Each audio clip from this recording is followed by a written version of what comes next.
അപ്പൊ നമ്മുടെ പഴങ്ങളുടെ രാജ്ഞിയായ റംബൂട്ടാൻ കൊണ്ടുള്ള ഷെയ്ക്ക് ദേ ഇവിടെ റെഡിയാണ്. താനീസ് കിച്ചന്റെ നല്ലവരായ പ്രേക്ഷകർക്ക് ഇന്ന് ഞങ്ങളുടെ ഒരു പുതിയ വീഡിയോയിലേക്ക് സ്വാഗതം. ഇന്ന് ഞാനിവിടെ ഒരു പുതിയ റെസിപ്പിയുമായിട്ടാണ് നിങ്ങളുടെ മുന്നിൽ വന്നിരിക്കുന്നത്. നിങ്ങൾ എന്റെ കയ്യിലേക്ക് നോക്കുക. ഇത് പരിചയപ്പെടുത്തേണ്ട കാര്യമില്ല. ഇത് മുള്ളൻപഴം എന്നറിയപ്പെടും. പിന്നെ റംബൂട്ടാൻ മലേഷ്യയിൽ നിന്ന് കടൽ കടന്ന് നമ്മുടെ കേരളത്തിൽ വന്ന ഒരു ഫലവർഗമാണ് റംബൂട്ടാൻ. അപ്പോൾ ഇതിപ്പോ നമ്മുടെ കേരളത്തില് വ്യാപകമായിട്ട് കൃഷി ചെയ്യുന്നുണ്ട്. അതുമല്ല 2 വർഷം നട്ട് നനച്ച് വളർത്തി കഴിഞ്ഞാൽ 2ാമത്തെ വർഷം കൃത്യമായിട്ടും ഇതിൽ നിന്ന് നമുക്ക് ഫലം കിട്ടുന്നതാണ്. റാന്നി, പത്തനംതിട്ട ഭാഗങ്ങളിൽ വ്യാപകമായിട്ട് ഇത് കൃഷി ചെയ്യുന്നുണ്ട്. ഇത് എങ്ങനെ നമുക്ക് ഇന്നൊരു വേറെ ഒന്നുമല്ല, നമുക്കൊരു ഷെയ്ക്ക്, റംബൂട്ടാൻ കൊണ്ട് ഒരു അടിപൊളി ഷെയ്ക്ക് നമുക്കിന്ന് ഉണ്ടാക്കാം. അപ്പോൾ നമുക്ക് എത്രയും പെട്ടെന്ന് ആ ഷെയ്ക്ക് മേക്കിങ്ങിലേക്ക് പോവാം. ആ റംബൂട്ടാൻ്റെ തൊലി കളഞ്ഞ് അതിൻ്റെ ഫ്ലഷ് മാത്രമേ എടുത്തുള്ളൂ, കായെല്ലാം കളഞ്ഞിട്ട് ഒരു 5-6 കാഷ്യൂനട്ട് എടുത്തിട്ടുണ്ട്. ഒരു 5 സ്പൂൺ പഞ്ചസാര എടുത്തിട്ടുണ്ട്. മധുരം കൂടുതൽ വേണ്ടവർക്ക് കൂടുതൽ ചേർക്കാം. ഒരു 50 മില്ലി പാൽ എടുത്തിട്ടുണ്ട്. ഒരു 3-4 ചെറി എടുത്തിട്ടുണ്ട്.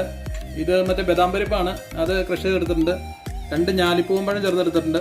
ഒരു ചെറിയ പാക്കറ്റ് ബൂസ്റ്റ്, ഒരു 1/2 ലിറ്റർ മിൽമയുടെ പാല്, അത് ഒരു 85-90% ഫ്രീസ് ചെയ്ത് മതി. അപ്പോൾ നമുക്ക് അതിൻ്റെ മേക്കിങ്ങിലേക്ക് പോകാം. അത് ജാറിലേക്ക് മറ്റേ റംബൂട്ടാൻ ഇടുകയാണ്, അതിൻ്റെ ഫ്രൂട്ട് മാത്രം. പഞ്ചസാര ഇട്ടു, കാഷ്യൂനട്ട് ഇട്ടു. ഷെയ്ക്കിൻ്റെ എല്ലാം മേക്കിംഗ് ഏകദേശം ഒരുപോലെ തന്നെയാണ്, അതിൻ്റെ കണ്ടന്റിന് മാത്രമേ വ്യത്യാസമുള്ളൂ. നമുക്ക് ഇത് അടിച്ചെടുക്കാം. ആദ്യത്തെ ഇത് അടിച്ച് നല്ല ഭംഗിയായിട്ട് ഇവിടെ എടുത്തിട്ടുണ്ട്. അതിൻ്റെ 2ാമത്തെ സ്റ്റെപ്പിലേക്ക് നമ്മൾ പോവുകയാണ്. നമ്മൾ ഞാലിപ്പൂമ്പഴം ചേർത്തു. ഇത് വേണമെങ്കിൽ ചേർത്താൽ മതി. എന്ന് പറഞ്ഞു കഴിഞ്ഞാൽ ഷേക്ക് കുറച്ച് കട്ടിക്ക് കിട്ടാനായിട്ടാണ് നമ്മൾ പഴം ചേർക്കുന്നത്. ബൂസ്റ്റ് ഇട്ടു. പാല് എൻ്റെ കണ്ടോ, ഈ ഒരു ഇതായിരിക്കണം പാല്. ഒരു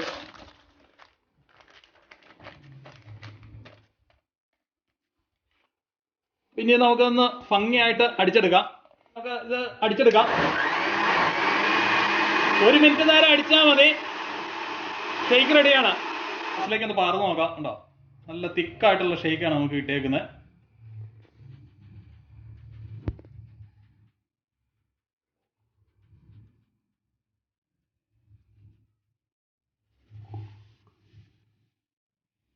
നമ്മൾ ക്രഷ് ചെയ്ത് വെച്ചേക്കുന്ന ബദാം പരിപ്പ് അതിൻ്റെ മുകളിലേക്ക് ഇട്ടു. അതിൻ്റെ മുകളിലേക്ക് നമ്മൾ ഒരു ചെറിയ കൂടെ വെച്ചു. ഇനി നമുക്കിത് കുടിക്കാം. നമ്മുടെ പഴങ്ങളുടെ രാജ്ഞിയായ റംബൂട്ടാൻ കൊണ്ടുള്ള ഷെയ്ക്ക് ദേ ഇവിടെ റെഡിയാണ്. നല്ല ഹെൽത്തി ആയിട്ടുള്ള, അതുമല്ല നല്ല ടേസ്റ്റി ആയിട്ടുള്ള ഒരു ഷെയ്ക്കാണ് നമുക്കിവിടെ കിട്ടുന്നത്.